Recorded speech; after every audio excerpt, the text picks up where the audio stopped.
मंगलाचरण करेंगे। ओम नमः सिद्धेभ्यः जय श्री ओम नमः सिद्धेभ्यः जय श्री ओम नमः सिद्धेभ्यः।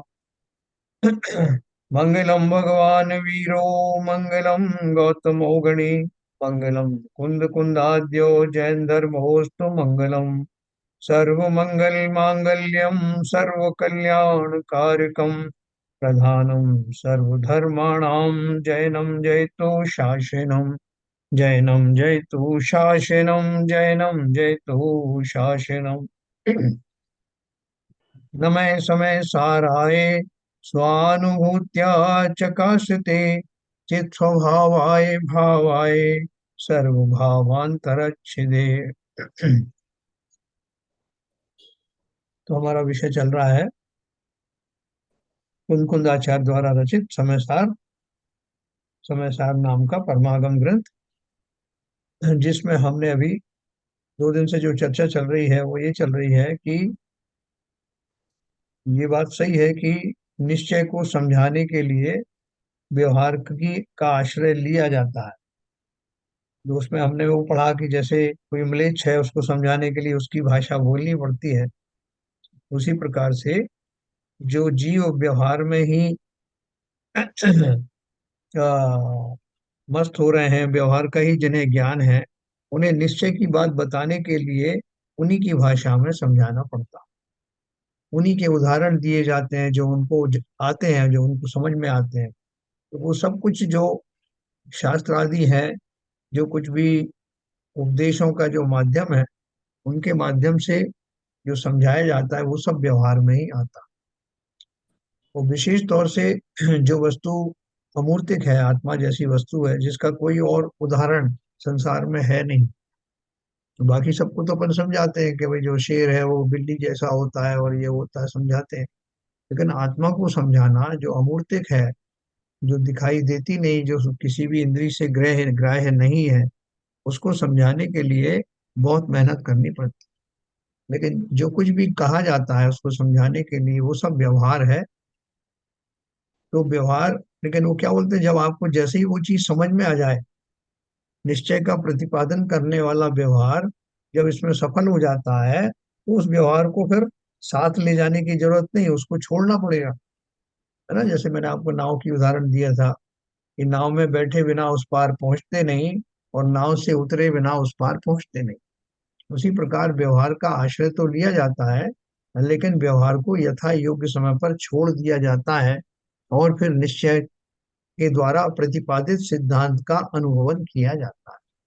अगर आपने उसका अनुभव नहीं किया, जिसके लिए वो व्यवहार का सहारा लिया जाता है, तो हमारा वो व्यवहार भी झूठा है, और हमारा जितना प्रयास पुरुषार्थ है वो सब भी झूठा है। तो हमें दो चीज ध्यान रखना है। व्यवहार सर्वथा झूठा नहीं है। सर्वथा झूठा नहीं मतलब वो अपना काम करने के लिए सही है, लेकिन उसको एक स्टेज पे आकर के छोड़ना ही पड़ता है, बल्कि छूट ही जाता है। जैसे हमें निश्चय का भान होता है, वो अपने आप छूट जाता है।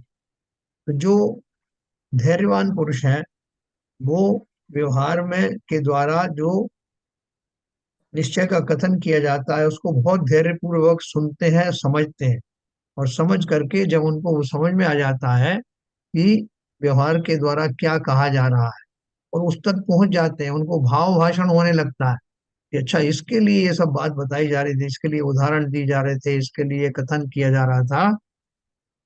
और उस जो कथन कहा जा रहा है, जहाँ तक पहुंचाया जाए वहां पहुंच करके वो फिर वो व्यवहार में पड़े नहीं रहते। जैसे मैंने आपको उदाहरण उदाहरण दिया था कि वो बोले कि एक बच्चे को बिल्ली के माध्यम से शेर को समझाया जाता है कि बिल्ली ऐसी होती है, उसका ऐसा रंग होता है, बड़ा वाला बिल्ली समझ लो, उसके को गोल्डन कलर समझ लो। इसे समझा के उसको एक आकार, एक कल्पना बताई जाती है कि वास्तव में शेर ऐसा होता है। और जब वो थोड़ा सा बड़ा होता है, तो उसको उन लक्षणों के द्वारा जब शेर दिखाई जाता है तो वो कह देता है कि ये है शेर।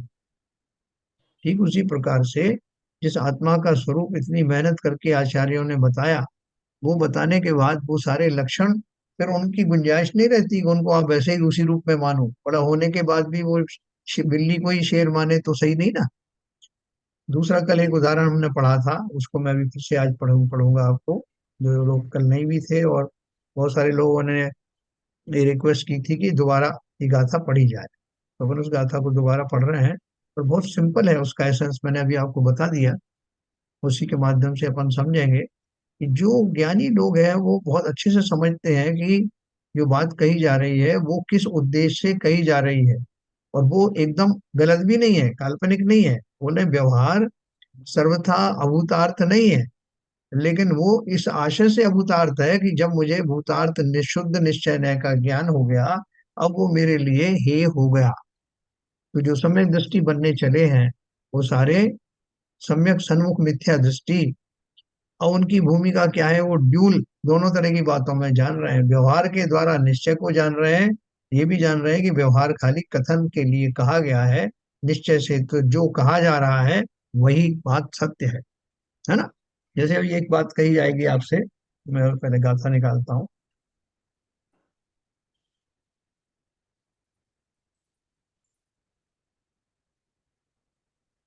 देखो यहाँ उन्होंने इस गाथे में, गाथा नंबर 11, व्यवहार नए अभूतार्थ दर्शित, शुद्ध नए भूतार्थ है, भूतार्थ आश्रित आत्मा सदृष्टि निश्चय होए है ना। ये गाथा हमने कल पढ़ी थी। व्यवहारो भूदत्तो, भूदत्तो देशिदो दुसुद्धनो, शुद्धनो माने शुद्ध नय, व्यवहारो माने व्यवहार, है ना, नीचे आएगा।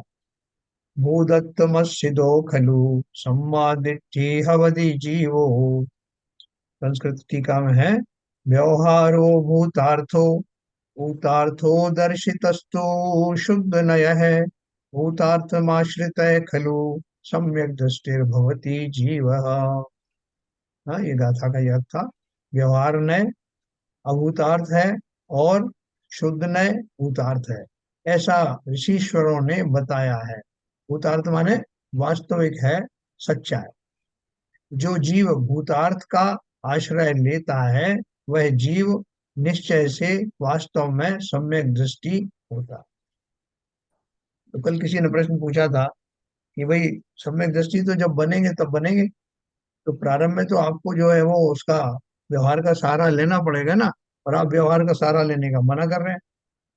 तो मना नहीं कर रहे हैं, वो कह रहे हैं कि व्यवहार को यथा योग्य स्थान पर छोड़ देना है, क्योंकि ये कहा उन्होंने, व्यवहार नए सब ही अभूतार्थ है, इसलिए वह अविद्यमान असत्य अभूत अर्थ को प्रकट करता है।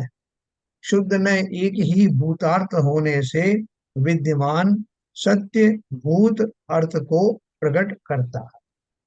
यह बात दृष्टांत से बतलाते हैं। जैसे प्रबल कीचड़ के मिलने से जिसका सहज एक निर्मल भाव तिरोभूत हो गया है, ऐसे जल का अनुभव करने वाले पुरुष जल और कीचड़ का विवेक न करने वाले, यानी दोनों के भेद को न समझने वाले बहुत से तो उस जल को मलिन ही अनुभवते हैं, किंतु कितने ही अपने हाथ से डाले हुए कतक फल, कतक फल माने एक निर्मली का फल होता, बीज होता है, उसके डालने से उत्पन्न जल कादव के विवेकता से, अगर आपने कीचड़ वाले पानी में उसको कतक फल को डाल दिया, तो निर्मली के बीज को डाल दिया, तो क्या होता है, उसकी कीचड़ सब नीचे बैठ जाती है और ऊपर शुद्ध जल आ जाता है। इसी जो कतक फल है इससे कुछ बनाया गया है, कुछ पाउडर भी बनाए गए हैं। जो मिलिट्री वगैरह आर्मी में लोग जाते हैं ना, तो वहां उनको मैला जल मिलता है लेकिन वो परेशान नहीं होते। उनको मालूम है कि जल की कीचड़ है, ये ऊपर ऊपर से लगी है, जल तो शुद्ध ही है। जल का जो H2O है, हाइड्रोजन और ऑक्सीजन के जो परमाणु जिनसे मिलकर जल बना है, वो परमाणु इंटेक्ट है। कीचड़ तो खाली ऊपर ऊपर से उसमें लगी हुई है। तो अगर किसी विधि से उस जल को शुद्ध किया जाए तो जल तो जल ही है, शुद्ध ही है। और वो क्या करते हैं, वो उसके कुछ गोली कैप्सूल चलते हैं, आर्मी वाले कहीं ऐसी जगह चले जाते हैं जहाँ शुद्ध जल नहीं मिलता, तो उसमें उस पाउडर को या टेबलेट्स को डाल देते हैं, और ऊपर से जल सारे शुद्ध हो जाता है, गंदगी सारी नीचे बैठ जाती है। तो उसका उदाहरण उन्होंने दिया है कि वो जो आर्मी वाले हैं उन्हें जैसा भी जल मिल जाता है वो दुखी नहीं होते। हम और आप वहां चले जाते हैं, अरे ये पे पानी है क्या पीने लायक। उन्हें कोई दिक्कत नहीं होती, वो इस बात को जान करके पहले ही से उनके पास वो इलाज होता है, उनको वो जल शुद्ध ही दिखता है, तो उसमें डालते हैं और पी लेते हैं। तो मालूम है कि ये जल तो जल जैसा ही है। तो ऐसे ही वो बोल रहे हैं कि जिन्हें विवेक है उनको हम जो भी कुछ बात बताएंगे वो उसको भली प्रकार से समझेंगे। जैसे अभी मैं आपको इसी जो सब उदाहरण देता हूँ कि जैसे हमको कोई बताए कि हम वर्तमान काल में कर्मों से युक्त हैं। हम माने आत्मा, आत्मा ही हम है। तो हम वर्तमान काल में कर्मों से युक्त हैं और वो कर्मों के कारण हम यहाँ वहाँ भटकते रहते हैं। कई बार जब हम कहते हैं तो हम आत्मा शब्द का भी इस्तेमाल नहीं करना है, हैं? लेकिन जो थोड़े से ज्ञानी हुए वो समझ गए कि हम का अर्थ क्या है। तो वो जो नहीं समझे वो तो शरीर को ही मान रहे हैं कि हम कहा जा रहा। तो ये बात कही जा रही है कि आत्मा और शरीर अलग हैं, पहले तो ये बताया। उसके बाद बताया कि वर्तमान में हम पर्यायगत अवस्था में अशुद्ध हैं। तो क्या अशुद्धि है? थोड़े सा बताया था ना आपको कि एक समय में हम इतने इतने जो है 70 कोड़ा कोड़ी सागर की स्थिति वाले कर्म को बांधते हैं। 70 कोड़ा कोड़ी वाले हैं, कुछ 20 कोड़ा कोड़ी वाले हैं, कुछ 30 कोड़ा कोड़ी वाले हैं। ऐसे कर्म का बंध हम निरंतर करते हैं, एक समय में कितने अनंत परमाणु कर्मों के आ जाते, और उतने ही परमाणु जो है वो उदय में जाते हैं, फिर नवीन आते रहते हैं, वो जाते रहते हैं। ऐसी हमारी कर्मों की संतति के कारण हम संसार में विचरण करते हैं। तो ये बता दिए, ये फैक्ट भी है, ये कल्पना नहीं है। सुना आगे लिखा कि व्यवहार सर्वथा कल्पना नहीं है, ऐसा है। ये कोई मायाचारी नहीं, माया नहीं है कि साहब वो भगवान ने कोई माया कर दी है इसलिए संसार बनाया है, कुछ लोग ऐसा मानते हैं, आगे आएगा। तो जिन्हें इस बात का ज्ञान हो गया कि वास्तव में ये मेरी जो दशा है, मेरे मेरे द्वारा ही पूर्व में किए गए कर्मों के कारण ये मेरी दुर्गति हो रही है, उसके आगे की बात भी उन्हें बताई जाती है कि जैसे ही कर्मों से छूट जाता है जीव, वैसे ही वो अपने स्वाभाविक अवस्था में चला जाता है, अनंत और सिद्ध बन जाता है। तो ये तो हो गई एक कहानी। अब इस कहानी के माध्यम से हम इस पूरी कहानी को ऐसे समझते रहे, भैया मैं कर्मों से युक्त हूँ, मैं अभी घूम रहा हूँ, चारों गतियों में घूम रहा हूँ, घूमना पड़ेगा, जैसा करूंगा वैसा मिलेगा। ये थ्योरी तो हमने सुन ली, लेकिन मुझे अल्टीमेटली करना क्या है, इस थ्योरीज के माध्यम से मुझे समझना क्या है, ऐसा निश्चय का। यानी मैं आत्मा हूँ, मैं जीव हूँ, परम शुद्ध हूँ, ये कर्म आदि ने मुझे किसी भी तरह से दूषित किया नहीं है। मैं आज भी उसी निर्मल जल की तरह शुद्ध हूँ, स्वभाव की अपेक्षा से। जिसने ये पूरी बात को समझ लिया है, वो ये समझ लेता है कि वर्तमान में भले ही कुछ भी हो, अशुद्ध तो मैं हूं ही नहीं, क्योंकि मैं तो शुद्ध आत्मा हूँ, सर्वथा शुद्ध आत्मा हूँ। जैसे वो कीचड़ में हुए पानी को भी वो शुद्ध ही देख रहा है। जिस तरह कोई टेलर होता है, वो कपड़े को जब आप कपड़ा ले जाते हो तो उसमें वो कल्पना करता है। आप बोलोगे भाई साहब ये देखना जरा, ये मैं कपड़ा लाया हूँ ब्लाउज का, इसमें ये ब्लाउज बन जाएगा क्या? तो कपड़े को देखता है और उसको एक नजर में देख के समझ लेता है कि इसमें कहाँ तो मैं इसमें गला बनाऊंगा, कहाँ इसका आस्तीन बनाऊंगा, और कहाँ क्या बनेगा, वो सब बन जाएगा। बोले देख लिया आपने? बोला "हाँ, बिल्कुल देख लिया, मुझे सब समझ में आ गया कि कैसे कैसे कैसे बनेगा। या कोई और ड्रेस बनानी है तो कहाँ से जो है उसका पल्लू निकलेगा या कहाँ से निकलेगा, उसके सब समझ में आता है। हमें नहीं दिखाई देता। मूर्तिकार को उस पहाड़ में से, चट्टान में से हम बोलते हैं कि अब ये मूर्ति बनी थी मांगी तुंगी में, तो जिस समय बनी थी वहां पे वो कलाकारों को ले जाके खड़ा कर दिया और टीवी पे दिखाया जाता था, हमको समझ में नहीं आता। कारीगर जो मूर्तिकार है उसको दिखाया तो हम तो समझ ही नहीं आया कि इसमें से कोई मूर्ति बनेगी, तो पत्थर पहाड़ दिख रहा। लेकिन उसने बड़ी तसल्ली के साथ बोले इधर ये वाला ये पोर्शन में से बनेगी सब। उसने अपनी आंखों से तोल लिया कि कहाँ मूर्ति का सर होगा, कहाँ उसके पैर होंगे, कैसे उसके हाथ निकलेंगे, बिल्कुल सब। तो जिन्होंने वास्तव में उस आत्मा का स्वरूप उस रूप से जाना है कि इतनी विविधताओं, इतने कर्मों से संयुक्त होने के बावजूद भी मैं तो भगवान स्वरूप सिद्ध समान आत्मा हूँ, मेरा कुछ बिगड़ा नहीं है। ये जो मुझे डरा रहे हैं, ये कह रहे हैं कि तुम अनंत काल तक ऐसे ही भटकते रहोगे, क्यों? क्योंकि तुमने कर्मों का समूह खड़ा किया है। और तुम चारों गतियों में जाओगे, तुम ये करोगे तो ये हो जाएगा, वो करो तो वो। उनका भाव डराने का नहीं है, लेकिन मैं तो डर गया ना। और मैंने इसको मान लिया कि ठीक है साहब, आपने बता दिया, हम ऐसे ही हैं और अनादिकाल तक ऐसे चलेंगे। और जब कभी अच्छा कर्म करेंगे तो हमें कुछ पुण्य मिल जाएगा, जब हम अपने शुद्ध भाव करेंगे तो हमें मोक्ष हो जाएगा। ऐसा हमने उसको ऊपर ऊपर से जान लिया और अपने कार्यकलापों में मस्त हो गए। तो हमने व्यवहार के द्वारा जो कुछ जानना था वो तो जाना नहीं, हमने अपनी वर्तमान दशा का ही पोषण कर दिया। तो यही वो कह रहे हैं, जो सम्यक दृष्टि जीव है या जो सम्यक दृष्टि बनने वाले हैं, ऐसे ही सम्यक सन्मुख मिथ्या दृष्टि भी इस बात को बहुत अच्छे से समझ लेते हैं। और उनको वो आत्मा दिखाई देती है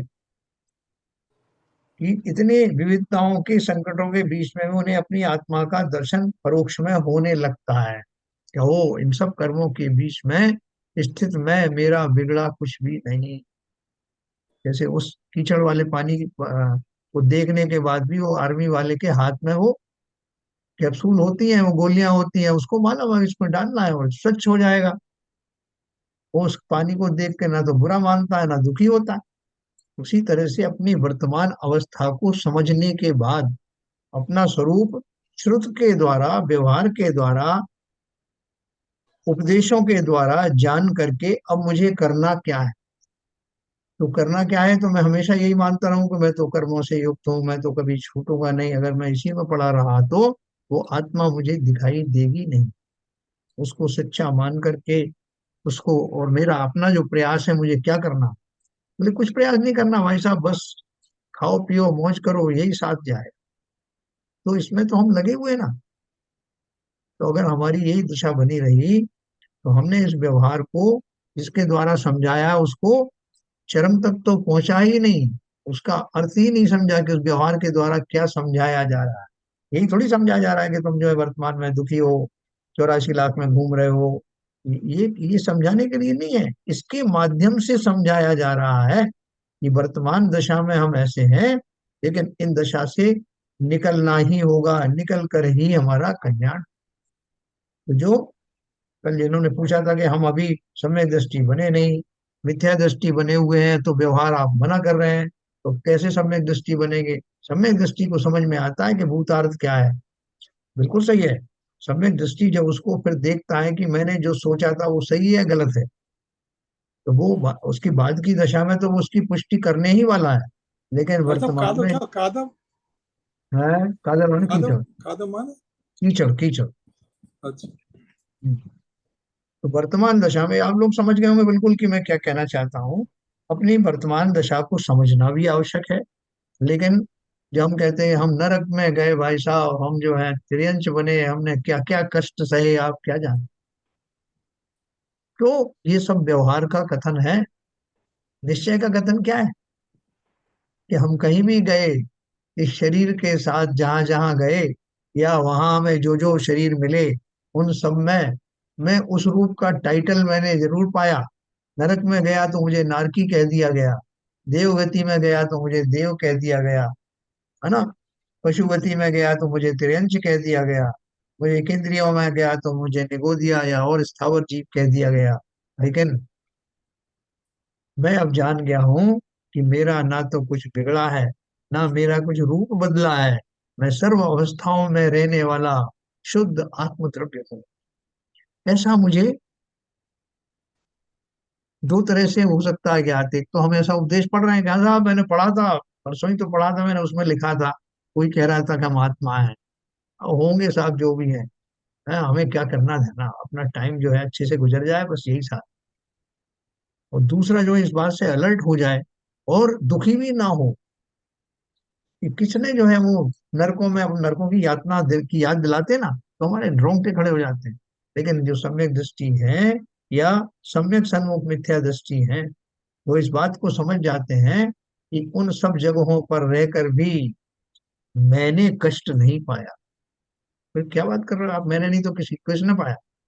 बोले मैंने मतलब वो शुद्ध आत्म द्रव्य ने कोई कष्ट स्वाभाविक स्वभाव रूप से नहीं पाया, बल्कि अपनी झूठी मान्यता के कारण कि मैं ये हूं, पर्याय जन्य अपने को मानने के कारण ही वो दुखी हुआ। वरना तो नरक में रहकर भी वो जो नारकी हैं जिन्हें सम्यक दर्शन हो जाता है, उनको क्या, कौन सा संबल मिलता है जिसके कारण कि वो दुखी वहां भी नहीं होते। अभी सम्यक दर्शन हुआ नहीं, तो सम्यक दर्शन, जैसे कल किसी ने प्रश्न किया था ना, सम्यक दर्शन होने से पहले उनका भाचिंतन क्या होता है जिससे वो सम्यक दृष्टि हो जाते हैं? उन्हें अपने पूर्व भव का जाति स्मरण होता है। वो अवधि ज्ञान से वो जान लेते हैं कि हो, मैंने कैसे कैसे पाप किए और इसलिए किए थे कि मैं उस पर्याय में, अपनी उस पर्याय रूपी शरीर को बचाने के लिए, उसको सुरक्षित रखने के लिए, उसको मनवांछित भोग देने के लिए मैंने कैसे कैसे निकृष्ट काम किए, जिसके फलस्वरूप मैं ऐसे ऐसे क्या बोलना चाहिए, निम्न कोटि के स्थान पर आया और ऐसी ऐसी वेदनाएं मैंने भोगी। वास्तव में वेदना मैंने थोड़ी भोगी, वेदना तो शरीर ने भोगी, और शरीर में हूं नहीं। हाँ, मैंने अज्ञानवश उस शरीर को अपना समझ रखा था, इसलिए ऐसा कहा जाता है कि मैंने ही भोगा। है, शरीर मैं हूं ऐसा मान लिया, तो जब शरीर मैं हूं मान लिया, तो शरीर ने जो जो भोगा वो मैंने ही भोगा, ऐसा ही माना जाता है। तो ये जो जितना कथन हुआ, इस कथन में ये तो व्यवहार से, यानी कथन मात्र से समझाया गया। जितना भी उपदेश आदि है वो व्यवहार ही है, लेकिन जो जिसको समझाया जा रहा है, वो खुद ही समझ गया कि मैं इन सब परिस्थितियों में रहता हुआ भी वो अमूल्य आत्म तत्व हूँ, क्योंकि शरीर में नहीं हूँ। शरीर को मैंने अपना स्वरूप माना, इसलिए मैं शरीर में होने वाली प्रतिकूलताओं से अपना को दुखी हुआ मानता हूँ, क्योंकि मेरी मान्यता उसमें थी। जब मैं मान ही लूं कि ये मैं नहीं हूं, तो ये जितने भी कष्ट आप गिना रहे हो ना, वो कष्ट से मुझे क्या लेना देना। ऐसा चिंतन करते हुए वो नारकी जीव सम्यक दृष्टि, न केवल सम्यक दृष्टि बन जाते हैं, बल्कि फिर उस अपने भेद विज्ञान के बल पर नारकियों द्वारा दी गई कितनी भी प्रताड़ना हो, उससे प्रताड़ित होते नहीं, दुखी सुखी होते नहीं। ये उन्होंने व्यवहार न्याय का सही उपयोग करके और निश्चय न्याय में पहुंच गए, उस आत्म द्रव्य का अनुभव किया, ऐसा हूं मैं। तो यहाँ अनुभव करने की बात आ रही है कि व्यवहार से जो कुछ भी कथन कहे जाते हैं, जो शास्त्र आदि पढ़े जाते हैं, और जो महाव्रत आदि पालन किए जाते हैं, वो सब मुझे उस दशा तक ले जाने के साधन हैं जहाँ मैं ये अनुभव करने लगूं कि ओ, अलग अलग पर्यायों में प्राप्त होने वाले शरीर के द्वारा मैं आत्मा शरीर नहीं हो गया। मैं तो आत्मा ही हूँ, हर अवस्था में आत्मा हूँ, और दुख सुख मैंने वास्तव में भोगे नहीं। मैंने अपनी मान्यता के कारण दुखी सुखी का अनुभव किया, तो ये मान्यता छूट गई। मैं शरीर हूं ही नहीं, तो मुझे काहे का दुख हुआ? किसी भी पर्याय में डाल दो, कहीं भी चला जाऊं, मैं शरीर हूं ही नहीं। और पर्याय किसकी हो रही है? ये शरीर की तो हो रही। आत्मा उसमें साथ में रहता है अपने खोटे कर्मों के कारण। तो इसलिए जो आगे बात अपन कर रहे हैं कीचड़ और पानी की, उन्होंने विस्तार से वही बात बताई जो मैंने आपको ये बता दिए थे। क्या लिखा उन्होंने? ऐसे जल का जिसमें कीचड़ पड़ी हुई है, अनुभव करने वाले पुरुष, जल और कीचड़ का विवेक न करने वाले, अर्थात दोनों के भेद को न समझने वाले, बहुत से तो उस जल को मलिन ही अनुभव करते हैं, किंतु कितने ही अपने हाथ से डाले हुए कतक फल के पड़ने मात्र से, है ना, वो निर्मली का जो बीज है, उसको पड़ने मात्र से उत्पन्न जल कादव के विवेकता से, जल और कीचड़ का अलग अलग पना उनको मालूम है, अपने पुरुषार्थ द्वारा आविर्भूत किए गए सहज एक निर्मल भाव पने से उस जल को निर्मल ही अनुभव करते हैं। तो भाई साहब, आपने इतने सारे भय मुझे दिखाए कि मैं नरक में चला गया था और मैंने वहां यूं यूं दुख सहे, और साथ में नरक में तो क्या क्या आपने सीन खींचा था, बिल्कुल सही है। मैं ये नहीं बोल रहा हूँ कि आपकी कल्पना मात्र है, लेकिन मेरा बिगड़ा कुछ भी नहीं है। बोले आपको कैसे पता? बोले मैंने अनुभव कर लिया, मुझे पक्का विश्वास हो गया कि ये शरीर मैं नहीं हूँ। बहुत सारी युक्तियां मैंने लगाई, और उससे मैंने स्वयं ही अपने आप को ये एहसास कराया कि वास्तव में मैं शरीर नहीं हूँ। शरीर की क्रियाएं अलग हैं, मेरी अलग है। जो ज्ञान आदि की जो क्रिया है, ज्ञान का व्यापार चलता है, वो सिर्फ आत्मा का ही है। ये बात अलग है कि अज्ञान दशा में, जिसे मैं अज्ञान कह रहा हूँ, कूट अज्ञान के कारण से मैंने उन वस्तुओं को, शरीर आदि को अपना माना। वो भी शरीर ने नहीं कहा, शरीर ने ये भी नहीं कहा कि आत्मा ये अलग है। ये तो मैं कह सकता हूँ क्योंकि ज्ञानी मैं हूँ। तो इसलिए जिसके हाथ में निर्मला का वो क्या बोलते हैं, वो बीज है, निर्मली का बीज है, वो उसको जल, कैसा भी जल दे दो वो परेशान नहीं होता, क्योंकि उसे उसके पीछे जो असली जल है वो दिखाई दे रहा। मदिरा में डालो जल तो वो मदिरा हो जाता है। हाँ, किसी दूध में डाल दो तो वो दूध बन जाता है। लेकिन उन सब परिस्थितियों में रहने वाला, वो कहलाए भले ही उसी नाम से है, लेकिन जल तो जल ही रहता। इसी स्थिति विधि से आप उसको शुद्ध करेंगे तो जल अलग हो जाएगा। तो इसी प्रकार निर्प्रबल कर्मों के मिलने से जिसका सहज एक ज्ञायक भाव तिरोभूत हो गया है, ऐसे आत्मा का अनुभव करने वाले पुरुष, आत्मा और कर्म का विवेक न करने वाले, व्यवहार से विमोहित हृदय वाले तो उसे यानी आत्मा को, जिसमें भावों की अनेक रूपता प्रकट है, ऐसा अनुभव करते हैं। किंतु भूतार्थदर्शी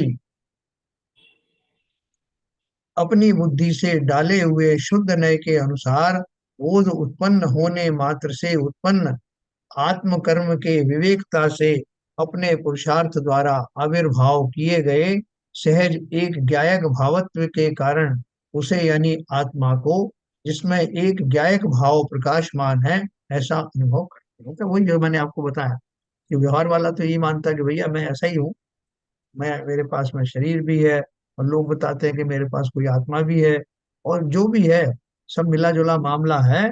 और कर्म आते हैं और वो यूं करते हैं, वो सब हमने मान लिया। अब किस किस को याद करें, किस किस को रोइए, आराम बड़ी चीज है, मुंह ढक के सोइए। हैं? तो ये हमारी स्थिति है। तो यही उन्होंने कहा कि जो व्यवहार में ही फंसे हुए हैं, जो उस व्यवहार के द्वारा निश्चय निश्चय तक पहुंचना ही नहीं चाहते, उन सब की दशाएं यही हैं।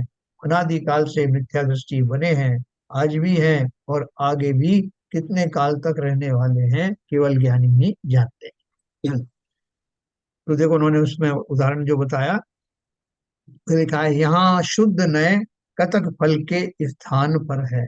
जो निर्मली का बीज जो डाला, वो उसको किस रूप में मान रहे हैं वो, कि वो शुद्ध नय की द्वारा, शुद्ध नय जब जीवन में आएगा तो वो, जैसे वर्तमान में मैं अशुद्ध पर्याय में हूँ, कहते हैं कि क्यों अशुद्ध पर्याय के राग द्वेष आदि मेरे अंदर है। तो क्या इस वर्तमान राग आदि की उपस्थिति में, कषायों की उपस्थिति में भी, क्या मैं अपने शुद्ध अवस्था को का चिंतन नहीं कर सकता? है ना? जिस तरह वो हाथ में निर्मली का बीज लेके खड़ा हुआ है, और उसको मालूम है कि पानी में डालूंगा और इसकी अशुद्धि दूर हो जाएगी, इसलिए वो दुखी नहीं है। उसी तरह से जिसे शुद्ध नय रूपी औषधि जिसके हाथ में है, वो उपकरण जिसके हाथ में है, वो शुद्ध नय के द्वारा अपने स्वरूप को उस अवस्था में भी, जिसमें वो राग आदि से युक्त है, अपनी उस अवस्था का, स्वाभाविक अवस्था का चिंतन करके उसको उसी रूप में देखता है। मैं आज भी, मैं कल भी सिद्ध था, किस अपेक्षा से, स्वभाव अपेक्षा से, आज भी सिद्ध हूं और कल भी सिद्ध रहूंगा, मेरा बिगड़ा क्या? ऐसा टंकोत्कीर्ण उस ध्रुव स्वभावी आत्मा का विश्वास होने पर और ऐसा चिंतन करने पर वो जीव अवश्य ही उस कीचड़ से, उस सोच से निकल आता है ना। इसलिए बोला शुद्ध नय कतक फल के स्थान पर है। इसलिए जो शुद्ध नय का आश्रय लेते हैं, वे ही सम्यक अवलोकन करने से सम्यक दृष्टि हैं। ये तो सम्यक दृष्टि बन जाने की बात है कि वो शुद्ध न्याय का सहारा लेकर के सम्यक दृष्टि बने हैं। दूसरे जो अशुद्ध न्याय का सर्वथा आश्रय लेते हैं, वे सम्यक दृष्टि नहीं है।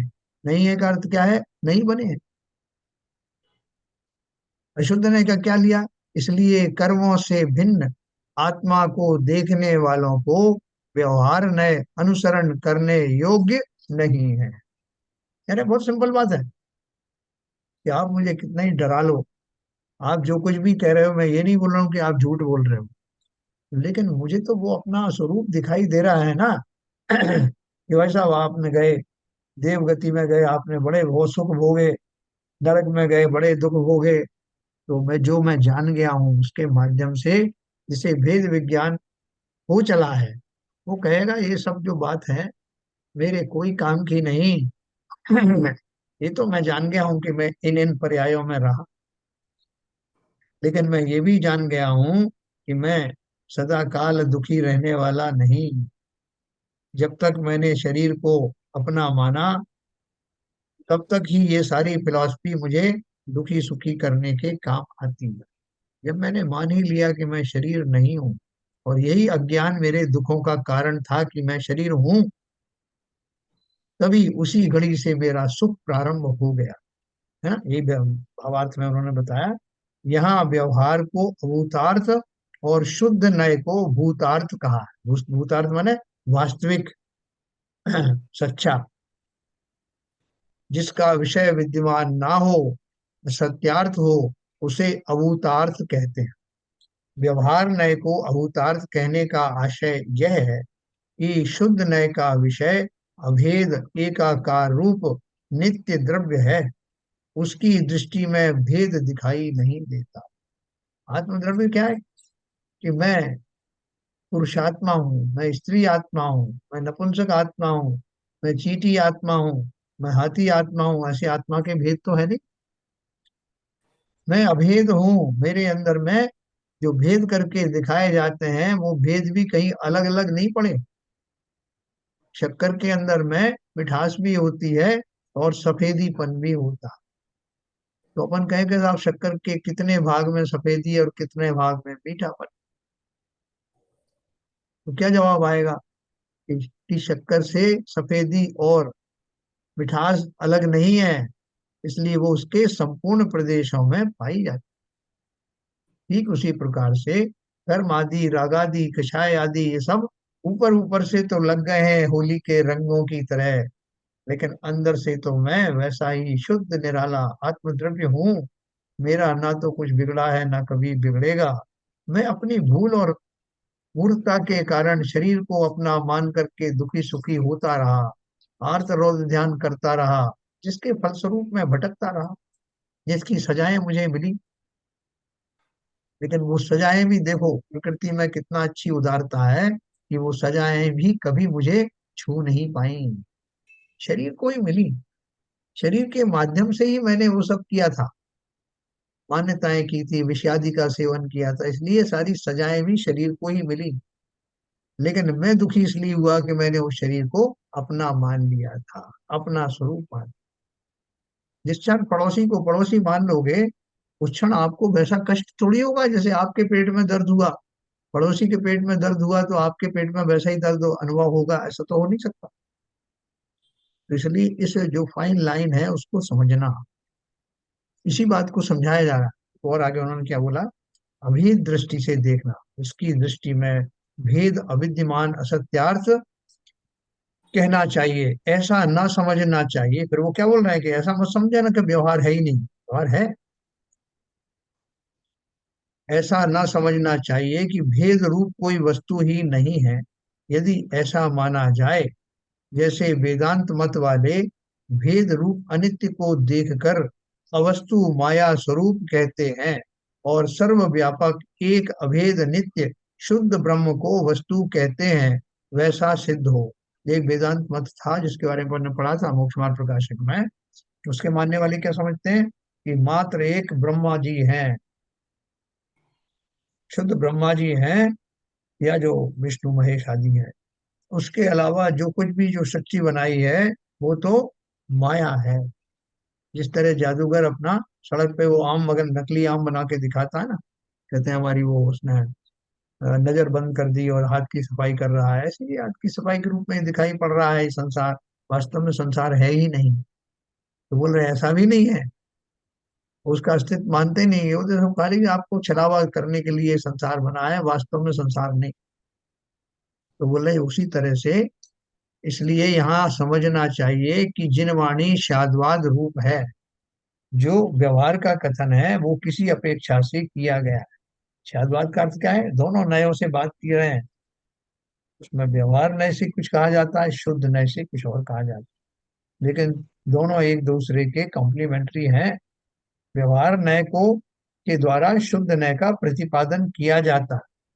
तो इसलिए बोल रहे हैं जिन वाणी शाद्वाद रूप है, वह प्रयोजन वश नय को मुख्य और गौण करके कहती है। जब मैं कहता हूँ भाई साहब हम बहुत दुखी हैं, हम कितने संसार में सदा काल से दुखी हैं, हमने कहाँ कहाँ दुख नहीं पाए, और भगवान की जय करते, भगवान मुझे इन कर्मों से रहित कर देना। क्या भगवान आपने सबकी दुख दूर किए हैं, अंजन से तरे, क्या है, हाँ हाँ, है ना। अपन बहुत सारी भक्ति में कहते हैं ना, आपने इसका दुख हरा, उसका दुख हरा, मेरे भी हर लो। और भी बहुत सारी बात करते हैं, अंजन से किए कामी, दुख मिटो अंतर्यामी। तो ये सब जो है, जब आप किसी से पूछोगे कि साहब ये सब जो आपकी पूजाएं वगैरह लिखी है कोई गलत है क्या, तो वो कहेगा नहीं नहीं कोई गलत नहीं, आप करो, भक्ति करो। तो मैं मूर्ख, उसको पूरा आशय ना समझने के कारण उसी व्यवहार में ही मस्त बना रहता हूँ। तो भाई साहब आज मैंने इतनी बार अभिषेक किया, एक बार तो जो आंख बिछा करके मैं पहले कर चुका था, मैंने देखा सब इधर उधर बातों में लगे, एक लोटा और डाल दिया, भाई साहब बहुत मजा आया। मुझे क्या मजा आया है। वो एक साहब कर रहे थे तो अभिषेक, तो मैंने उनके हाथ से छीना लोटा और मैंने कर लिया। तो मैं थोड़ा शक्तिशाली था, तो उससे क्या हो गया, इस मायाचारी और इस अज्ञानता की सजा मिलेगी, अवश्य मिलेगी। हम जिन क्रियाओं से पुण्य बंध बांध रहे थे, उनमें ये हमारे जो कार्यकलाप हैं, जो हमारी मंशाएं हैं, जो हमारे छल आदि हैं, वो पाप का ही बंद कराएंगे। क्योंकि क्रिया से कुछ होता नहीं, क्रिया के साथ हमारा भाव कैसा है उससे बंद होता। क्रिया ना करें तब भी, वो करें तब भी, उसके पीछे होने वाले भावों का ही फल मिलता। तो साहब वो आए थे दर्शन करने, मैं खड़ा रहा अपनी जगह पे, साहब मैं हटा नहीं, उन्होंने बहुत कहा थोड़ा हट जाओ मैं दर्शन कर, अरे साहब मैं क्यों हटूं, लगातार देखता रहा मैं भगवान को, बहुत आनंद आया। आप सोचना ये छोटी छोटी बातें हैं, लेकिन इनके पीछे जो भाव हैं, वो भाव कैसे चल रहे हैं, निश्चय नय को जानने वाला इस बात को भली प्रकार जानेगा। किसका अभिषेक, कौन का अभिषेक, किस लिए अभिषेक, किसकी पूजा, इन सबको, ये सब व्यवहार हैं। आप किसी से पूछोगे तो वो कहेगा नहीं कि आप ये गलत कर रहे हो, क्योंकि वो इस प्रपंच में पड़ेगा नहीं, वो सोचेगा जब आपको समझ में आएगी तभी आएगी। और ये बिल्कुल फैक्ट है। हम पूरी पर्याय के निकल जाने पर भी अपने इस मोह से निकल नहीं पाते। चाहे मुझे कुछ भी करना पड़े इन क्रियाओं के लिए, कितना ही मायाचारी छल आदि करना पड़े, कितने ही लोग मुझसे दुखी हो जाएं, मैं अपनी क्रियाएं छोड़ने वाला नहीं। ऐसा भाव करने वाला कभी भी इस शाद्वाद वाली वाणी को समझ नहीं सकता कि इसके पीछे जो बताया है इन क्रियाओं में क्या धरा है। एक व्यक्ति उनको सामने खड़ा हुआ बिना कुछ क्रिया के, उससे हो सकता है कि आपसे डबल जो है पुण्य का बंद कर रहा हो, और दूसरा जो रगड़ रगड़ के कर रहा हो, उसके पीछे होने वाली छल वृत्तियां निरंतर पाप का बंद करा रही हैं।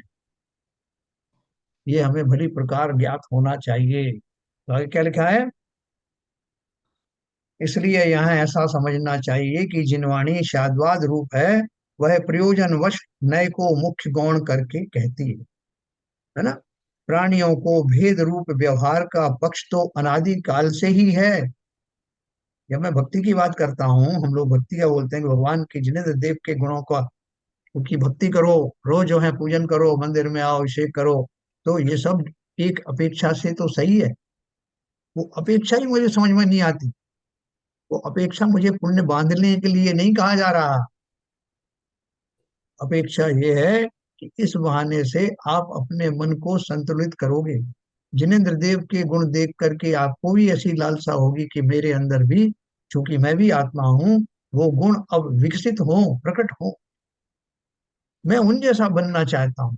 ऐसे भाव कहाँ, ऐसे भावपूर्वक करूंगा तो लोगों से छल करने का, क्रियाओं के द्वारा पुण्य आदि बांधने के भाव ही चले जाएंगे। पहले आप करिए, पहले आप ही है, ये भाव आएंगे। क्यों? क्योंकि मेरा कुछ बिगड़ नहीं रहा, मैंने नहीं भी किया तो कुछ नहीं होने वाला, लेकिन बलपूर्वक छल पूर्वक किया तो बहुत कुछ होगा और सब नेगेटिव होगा। तो देखो इन्होंने ये लिखा है, जिन वाणी में प्राणियों को भेद रूप व्यवहार का पक्ष तो अनादि काल से ही है, और इसका उपदेश भी बहुधा सर्व प्राणी परस्पर करते हैं। और जिन वाणी में व्यवहार का उपदेश शुद्ध नय का हस्तावलंबन जानकर बहुत किया है, किंतु उसका फल संसार ही है।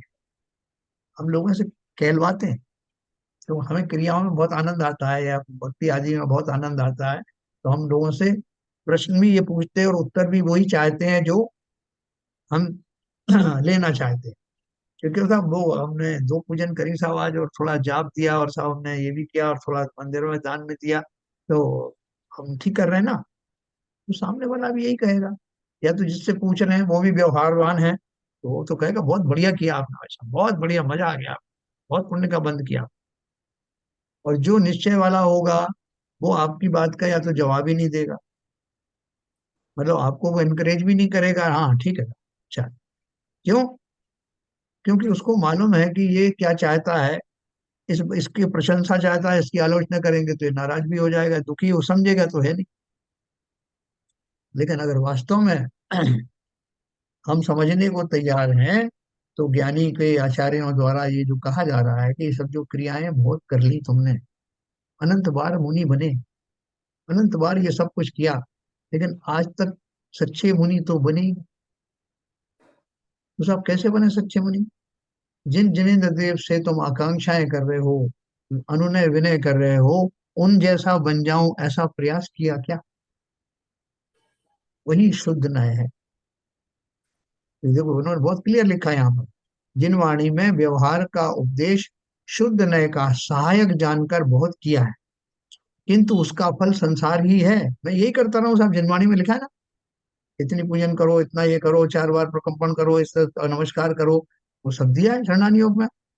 लेकिन उस दिया का अर्थ क्या है? बोल रहे हैं कि मैं उसी में उलझ जाता हूं तो उसका फल संसार ही है। शुद्ध नय का पक्ष तो कभी आया नहीं, और उसका उपदेश भी विरल है, वो कहीं कहीं ही पाया जाता है ना। जिस पुस्तक को हम पढ़ने शुरू किया है, मैंने इसलिए इसको प्रारंभ किया है कि हम जीवन भर उस माल से वंचित रहेंगे, पर्याय का कोई ठिकाना नहीं, कब छूट जाए। इसलिए इसका शीघ्र इसका प्रारंभ किया जाए। इसलिए उपकारी श्री गुरु ने शुद्ध नय के ग्रहण का फल मोक्ष जानकर उसका उपदेश प्रधानता से दिया है कि शुद्ध नय भूतार्थ है, सत्यार्थ है, इसका आश्रय लेने से सम्यक दृष्टि हो सकता है। देखो कल के जो प्रश्न पूछा था ना, कभी हम सम्यक दृष्टि बने ही नहीं, तो कैसे हमको ये सब दिखाई देगा? सम्यक दृष्टि बनने के लिए ही उन्होंने पहले प्रक्रिया बताई। हमारी 20 की स्टेज है, ट्रांजिट स्टेज है। हम वैसे मूड भी नहीं है, ऐसे मिथ्या दृष्टि भी नहीं है कि हम वो आचार्यों की वाणी को सुनने के लिए ही तैयार नहीं, ऐसे भी होते हैं। तो हम इस घोर मिथ्या दृष्टि तो नहीं। इसलिए और उन्होंने जो बात कही कि जो शुद्ध नय के ग्रहण को जानते हैं, हम ये भी जानते हैं, ये सब बात हमसे जो कही जाती है, बच्चे से कहते हैं मंदिर आया करो, बच्चे से कहते हैं पाठशाला ज्वाइन किया करो, ये सब उसकी प्रारंभिक भूमिकाएं हैं। सीधा तो उससे कह नहीं सकते कि भैया तू आत्मा है, धीरे धीरे उसको समझ में आएगा। तो ये सब जो भक्ति आदि के जो सब उपदेश दिए जाते हैं, वो इस आशय से ही दिए जाते हैं कि एक दिन हम उन नयों को समझ करके, शुद्ध नय को अपना करके अपने शुद्ध आत्मा के दर्शन करेंगे। इसका आश्रय लेने से समय दृष्टि हो सकता है, इसे जाने बिना जब तक जीव व्यवहार में मग्न है, तब तक आत्मा का ज्ञान श्रद्धान रूप निश्चय सम्यक नहीं हो सकता। ऐसा आशय समझना चाहिए। अब यह व्यवहार में भी किसी किसी को किसी काल में प्रयोजनवान है, सर्वथा निषेध करने योग्य नहीं है, इसलिए उसका उपदेश है। यह है, देखो अभी मैं आपको एक इसकी उदाहरण बताऊं। जितने भी ज्ञानी हैं सम्यक दृष्टि ही हैं। अभी वो सप्तम गुण स्थान से नीचे वाले हैं, तो वो सब क्या करते हैं कि जब कभी उनके ऊपर कोई संकट आया, कोई भूकंप आ गया, ज्वालामुखी फट गया, बाढ़ आ गई, तो ये सब दृश्य होकर के वो भी बड़े दुखी हो जाते हैं। या जीवन में बहुत बहुत सारे ऐसे उपसर्ग आते हैं, धन का अभाव हो गया, दर दर के भिखारी हो गए। उन सब परिस्थितियों में वो जो नॉर्मल जीव है वो दहल जाते हैं। तो उनको कहा जाता है कि भैया, तुमने द्रव्यानी योग तो बहुत पढ़ा, सम्यक दृष्टि है ना, यह सम्यक दृष्टि के नजदीक है, लेकिन ऐसी परिस्थितियों में ये परिस्थिति तुम्हारे अकेले के साथ नहीं आई। संसार के समस्त प्राणियों ने इस तरह के दुखों का सामना किया। तो प्रथमानी योग की कहानियां पढ़ो, देखो कि फला फला ने इन परिस्थितियों में क्या किया था।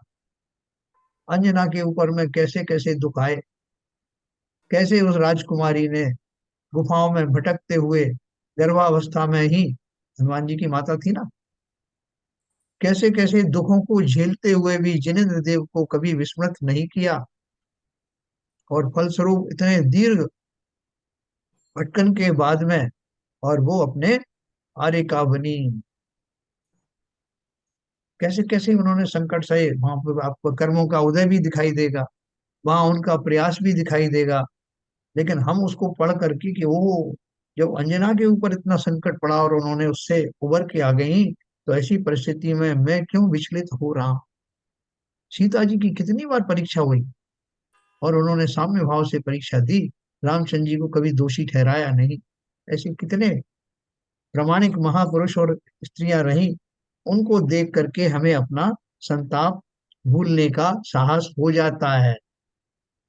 तो इसलिए वो कह रहे हैं कि वो व्यवहार जो है, ये सब व्यवहार है ना, हम जो कहानियां वगैरह पढ़ रहे हैं, लेकिन वो व्यवहार भी हमें कहीं ना कहीं कार्यकारी होता है। और वहां से हमको सिद्धांत लगता है कि जैसे उन्होंने उस सिद्धांत के बल पर, रेवती रानी ने अपना सम्यक दर्शन नहीं छोड़ा, सती मनोरमा ने अपने सतीत्व को किसी भी स्वप्न में भी विस्मृत नहीं किया।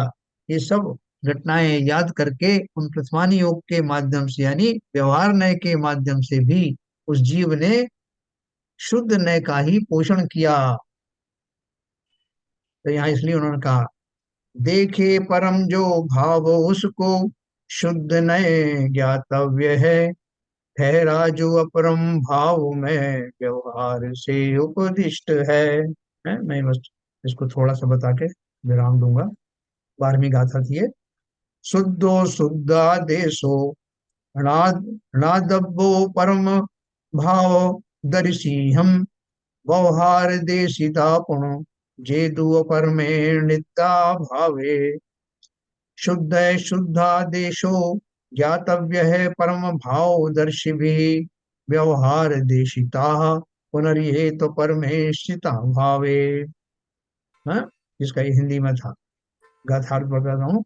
जो शुद्ध नय तक पहुंचकर श्रद्धावान हुए तथा पूर्ण ज्ञान चरित्रवान हो गए, उन्हें तो शुद्ध आत्मा का उपदेश करने वाला शुद्ध नय जानने योग्य है। और जो जीव अपर में भावे, अर्थात श्रद्धा तथा ज्ञान चारित्र के पूर्ण भाव को नहीं पहुंच सके हैं, साधक अवस्था में ही स्थित हैं, वे व्यवहार द्वारा उपदेश करने योग्य हैं? बोले आप मछली को तैरना सिखा सकते हो क्या?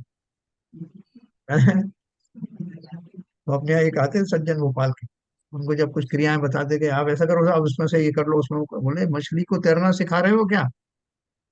मतलब हम तो वहाँ ये सब ही करते हैं, हम तो दूसरों को बताते हैं कि किस कहाँ से हाथ धोने और कैसे क्या करना और कौन सी क्रियाएं कैसी, हमको सिखा रहे हो? ठीक उसी प्रकार से जो ज्ञानी हैं, ऑलरेडी जो उन अवस्थाओं तक पहुंच गए हैं, उनको अब व्यवहार के द्वारा संबोधित करने की आवश्यकता नहीं। उनको क्या सिखाओगे? तो इसलिए बोले कि जो पहले से ही उन भावों में स्थित हैं, जिनका रोम रोम उस दशा से ओतप्रोत है, मंदिर जाते ही जिनका सीधा संवाद जिनेंद्र देव से जुड़ जाता है, सीधा कनेक्शन, ये भी भूल जाते हैं कि आसपास क्या घटित हो रहा है। ऐसे जीव हैं आज भी मौजूद। वो खड़े हैं तो अपलक जिनेंद्र देव को निहार रहे हैं, तो उनके भाई साहब अभिषेक तो कर लो, टाइम हो गया। हाँ, करता हूं। तो उनकी तंद्रा खुली, नहीं तो वो उसमें 1 to 1 चल रहा। मैंने शिखर जी में देखा है, बीसपंथी कोठी में एक कवि थे, वो मंदिर में बैठ करके 1 to 1 संवाद कर रहे थे, बोल बोल करके, और पद्य बना रहे थे ताजे ताजे। उन पद्यों के द्वारा जिनेंद्र देव से कह रहे थे, कंपेयर कर रहे थे कि आप और मुझ में कितनी कैसी समानता है। तो वो कह क्यों रहे थे कि भगवान को नहीं मालूम क्या?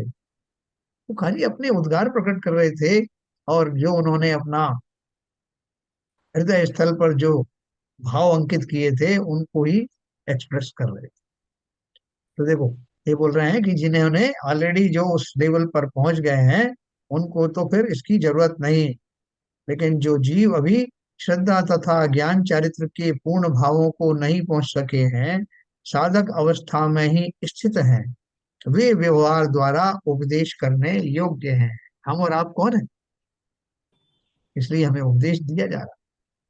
लेकिन उसमें भी एक और कैटेगरी है, जिन जीवों को जिन वाणी में तीव्र अरुचि है, या जिन्हें संसार सुख का स्थान लगता है, जो संसार के दुखों से भयभीत नहीं है, उन्हें जिनवाणी सुना मत देना।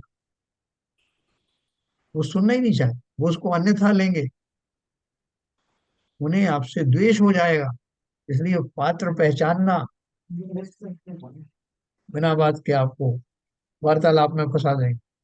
इसलिए अपनी जिनवाणी को यूं ही खर्च मत कर देना, इसका प्रयोग उन पर ही करना जो इस योग्य है। ऐसा आचार्य लोग भी समझ करके ही करते हैं, नहीं तो वो उपदेशो ही मूर्खाणाम न किम प्रयोजनम पयोपानम भुजंगानाम केवलम विषवर्धनम। जिस तरह सर्प को दूध पिलाने से जहर ही बनता है, इसी तरह से मूर्खों को उपदेश देने से कुछ प्रयोजन सदता नहीं। तो देखो, हमने ये बात करी कि इससे हमने दो चीज पुष्टि करी कि निश्चय नय, शुद्ध नय अंगीकार करने योग्य है, व्यवहार नय उन लोगों को योग्य है जो उसके द्वारा शुद्ध नय की स्थापना करना चाहते हैं, शुद्ध नय को समझना चाहे हैं। उनके लिए उपदेश आदि रूप से व्यवहार नय का सहारा अवश्य लेना चाहिए, लेना ही पड़ेगा। लेकिन उसको ही पकड़ के मत बैठ जाना कि उसमें व्यवहार नय में बहुत सारी चीजें आएंगी जो प्रारंभिक भूमिका में आती हैं। भैया पहले तुम जो मंदिर आया करो, फिर जाप दो, फिर ये करो वो करो, तो सब प्रारंभिक अवस्था है। लेकिन वहीं अटक मत जाना, उससे आगे बढ़े, है ना। तो ये बात इन्होंने कही है, 12वें नंबर की गाथा है ये। कल मैं आपको इसका जो भावार्थ है, जो टीका है, वो आपको अच्छे से बताऊंगा।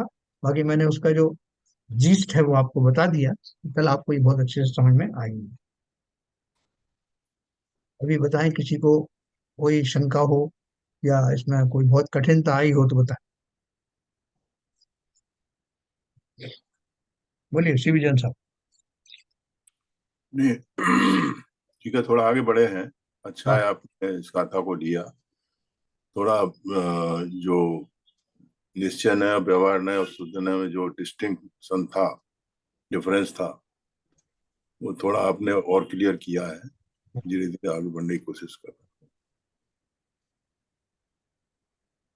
शैलन जी नहीं आए क्या आज? नहीं आए। नहीं। हाँ, हाँ, बोलिए हरभजन साहब, कल से आज में कुछ फर्क पड़ा क्या? अपन उसी गाथा को लिया आज फिर से? बहुत अंतर है सर। क्या है, ये शब्द जो है थोड़ा कंफ्यूज तो करते हैं। जैसे भूतार्थ कह दिया, अभूतार्थ कह दिया, उसी बात को फिर एक नए सेंटेंस के साथ फिर आपको क्लेरिफाई किया। जी। कि तो सर्वथा अभूतार्थ नहीं है, सर्वथा शुद्ध नहीं है, अशुद्ध। देखो क्या इन शब्दों के जाल में जब थोड़ा सा क्लैरिटी आती है, जब आप एक कंप्रिहेंशन के साथ बोलते हैं तो उससे थोड़ा आनंद ज्यादा आता है। हाँ हाँ हाँ। मैंने कोशिश किया कि मतलब उन अर्थों को का जो भावार्थ है वो समझाने की मैंने प्रयास किया। बहुत अच्छा प्रयास है। हाँ, क्या विभीजन साहब, बाबू जी बताएं, कल से और ज्यादा क्लियरिटी आई उसमें गाथा में? हाँ, बहुत बहुत बहुत बहुत क्लियर हुआ। तो देखो। जैसे वो उसके निर्मली के बीज डाल के साफ हो जाता है ना, ऐसे ही जी। साफ हो गया। अच्छा, ठीक है, बहुत बढ़िया है। नीरजा जी बताएं, आपका कमेंट दें, कुछ कल से आज ज्यादा क्लैरिटी हुई क्या उसी जी गाथा में? जी, क्लैरिटी हो रही है। हाँ, बस तो इसमें थोड़ा। अपना पूरा उपयोग लगा के समझना पड़ता है, सुनना पड़ता है। अगर हाँ, जरा भी उपयोग भटक जाए तो कंफ्यूज हो जाते हैं। तो आज अपन ने मुख्य रूप से क्या सिद्धांत पढ़ा, थोड़ा आप अपने शब्दों में बताएं। नए के बारे में ही समझा कि भेद हमारा विज्ञान था। हाँ, नीरजा जी बोल रही हैं, बोलिए। हाँ, जी, बोलिए। हमें अल्टीमेटली बात यही करनी है और उससे गोल तक पहुंचना है कि हमें निश्चय नए में पहुंचना है। तो उसके लिए व्यवहार नए का सहारा लेना जरूरी है, क्योंकि जब तक हम व्यवहार नए से नहीं समझेंगे, जब तक शुद्ध में नहीं पहुंचेंगे। क्योंकि व्यवहार में हम अशुद्ध में फंसे हुए हैं, और उसके बाद हम समझेंगे तो हम शुद्ध में आएंगे, और शुद्ध के बाद निश्चय में पहुंचेंगे। तो इसमें व्यवहार क्या है? व्यवहार व्यवहार इसमें, हाँ नहीं, व्यवहार में यह है कि हमें जो अब अभी हम सम्यक सम्मुख है, अगर अपने आप को हम माने कि हम सम्यक सम्मुख हैं, तो हमें हाँ व्यवहार में अभी हम निश्चय नए तक डायरेक्ट नहीं पहुंच सकते जब हाँ तक हम व्यवहार का सहारा नहीं लेंगे। जैसे आपने पूजा भक्ति का बताया कि पूजा हाँ भक्ति में क्रियाओं में ही फंसे रह जाएंगे तो हम आगे नहीं बढ़ेंगे। हाँ। क्रियाओं के सहारे से हमें आगे बढ़ना है। हमें ये नहीं समझना है कि इसी को करने से हम निश्चय नए में पहुंच जाएंगे। तो हाँ। इसलिए व्यवहार का, भक्ति का, ये सब चीजें जो देशना का, स्वाध्याय का, इनका सहारा लेते हुए, इसके जिसको समझते हुए हमें शुद्ध और निश्चय तक पहुंचना है। जिसका भी वो जो। सारा व्यवहार न है, सब जो भी आलम्बन रह रहे हैं, हाँ सब शास्त्रों का प्रवचन सुन रहे हैं, शास्त्र पढ़ रहे हैं, जैसा नीरज जी ने कहा सामायिक कर रहे हैं, भक्ति कर रहे हैं, तो वो तो रास्ते से हम शुद्ध नए में पहुंचने की कोशिश कर रहे हैं। उनके गुणों का अपने मतलब अपने आत्म स्वरूप में पहुंचने की कोशिश कर रहे हैं। तो जब पहुंचेंगे नहीं, तब तक तो व्यवहार नहीं कहलाएगा ना, जैसा कि आपने विवेचन किया। हाँ, देखो, जैसे अपन को कोई बोले कि ये श्रावक की प्रतिमाएं होती हैं 11, तो प्रतिमाओं को हम भली प्रकार से पढ़ें कि पहली प्रतिमा का स्वरूप क्या है, दूसरी क्या है, तीसरी का क्या है। हमने उसमें से मोटी मोटी चीजें पकड़ ली कि हमें शुद्ध जल का त्याग करना है, हमको पानी जो है छान के पीना है, हमको इतनी बारी खाना है, बीच में हमको जो है 2 बार पूजन करना है, और इधर इतनी मसाले जो है ताजे कूटने हैं, पीसने हैं, और कहीं खाने नहीं। हमने वो बाह्य क्रियाओं को तो पूरा अपना लिया, लेकिन उन प्रतिमा के अंदर में बैठी हुई जो प्रतिमा का स्वरूप है उसको जाना ही नहीं, तो इन सब के माध्यम से। वो है तो ना? व्यवहार में भी नहीं हुआ ना। वो और भी नहीं है, और हम बोल रहे हैं कि हमने प्रतिमाएं धारण कर ली। वो तो व्यवहार में भी नहीं है सर। हर एक क्रिया के साथ मैं पूजन करूंगा, पूजन की क्रिया भी व्यर्थ है अगर मैकेनिकल पूजा हो रही है तो। लेकिन एक एक पूजन के अर्घ्य के साथ में मेरे भावों में जिन देव लगातार मुझे स्मृति में आ रहे हैं, पूजन करना सार्थक हो जाता यही भूतार्थ है, यही उसका है। अर्थ है। उस क्रिया का भूतार्थ को समझें, यही यस, व्यवहार है, और व्यवहार से आगे बढ़ने का रास्ता है। बराबर है। उन बहुत बढ़िया। क्रियाओं या बाह्य समझ के आधार पर आत्मा को पकड़ने का जो प्रयास है, आत्मा को कब पकड़ोगे, पहले उसका अर्थ समझोगे कि हाँ वास्तव में मैं आत्मा हूँ, और कैसा आत्मा हूँ, जो किसी से किसी भी तरह से कभी दुखी होता नहीं। पहले ऐसा। मंदिर जाते थे केवल दर्शन करते थे, अब मंदिर जाते हैं तो जिन देव के गुणों का दर्शन करते तो वो वहां तक पहुंचना है। हैं। जी, इसीलिए व्यवहार काम का है, व्यवहार से ही आगे बढ़ सकते हैं, बस नहीं हमारी पहुंच भूमिका में, सकते। लेकिन व्यवहार का अर्थ क्रियाएं नहीं है। जी, व्यवहार का अर्थ क्रिया नहीं है, क्रियाओं के पीछे रहने वाले वो भाव, रहस्य वास्तविक व्यवहार। रहस्य क्रियाओं का रहस्य। हाँ, वास्तविक व्यवहार वो है। जी हम सोचते हैं कि अंदर के जो भाव है वो निश्चय है, और मतलब जो हम क्रियाएं कर रहे हैं तो क्रियाओं के साथ में होने वाले भाव तो हो गए निश्चय, और जो हाथ पैर की क्रिया हो गई वो होगा व्यवहार। ऐसा नहीं। नहीं। व्यवहार का अर्थ क्या है कि क्रियाओं के पीछे रहने वाले जो भाव हैं वो असली व्यवहार है, जी और उन पूजा में भावों सब के। वही लिखा हुआ है, पूजा में हाँ, सब वही लिखा है, क्रियाओं के बस। अर्थ ही लिखे हुए हैं। तो चलिए अपन इसको और क्लियर करेंगे कल, विषय को जो बार बार पढ़ेंगे तो हमको बहुत अच्छे से समझ में आएगा, बहुत क्लैरिटी समझ में आएगा। सरिता जी कुछ कह रही थी क्या? बहुत अच्छा समझा है।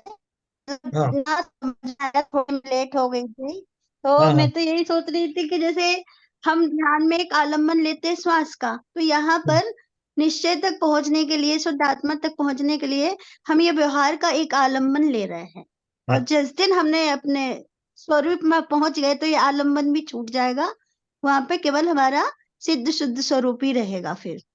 बिल्कुल बिल्कुल। और हम ध्यान का जो बताते हैं ना, स्वरूप प्रमाण सागर जी, ये उनका प्रणम्य सागर, तो उसमें बीच सागर बीच जी, में वो हाँ, आत्मा का चिंतन आ जाता है उनका, है ना, आता थोड़ा है। सा। हाँ, थोड़ा अपन गहराई से सही समझेंगे तो अपन को इसमें से निकालना है कि इसमें से व्यवहार कहाँ तक है और कहाँ से निश्चय शुरू होता है। हम्म। चलिए, बहुत बढ़िया है। अपन और प्रयत्न करेंगे कल अगली गाथा नंबर 12 का भावार्थ पढ़ेंगे कल, है ना? चलो, संजय प्रकाश अभी जी। तो ये तो जरूर हो रहा है कि अब दर्शन वगैरह करते हैं, मंदिर जाते हैं, तो वो मतलब क्रियाओं से हटके स्वरूप को जानने का प्रयास तो चलने लगा है। हाँ, कई बार सफल हो जाते हैं, कई बार नहीं भी होते हैं, बिल्कुल सही, बिल्कुल क्योंकि सही। उपयोग भटक जाता है कई बार। एकदम सही बात। चलिए, संजय प्रकाश जी, दिनों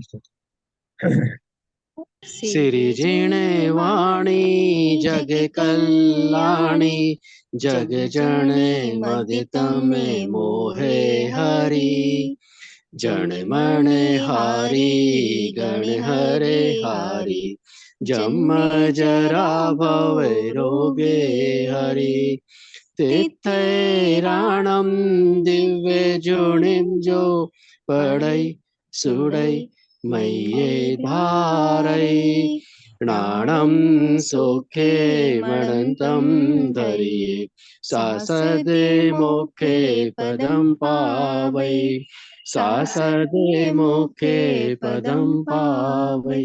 जिनवाणी माता की जय। जय।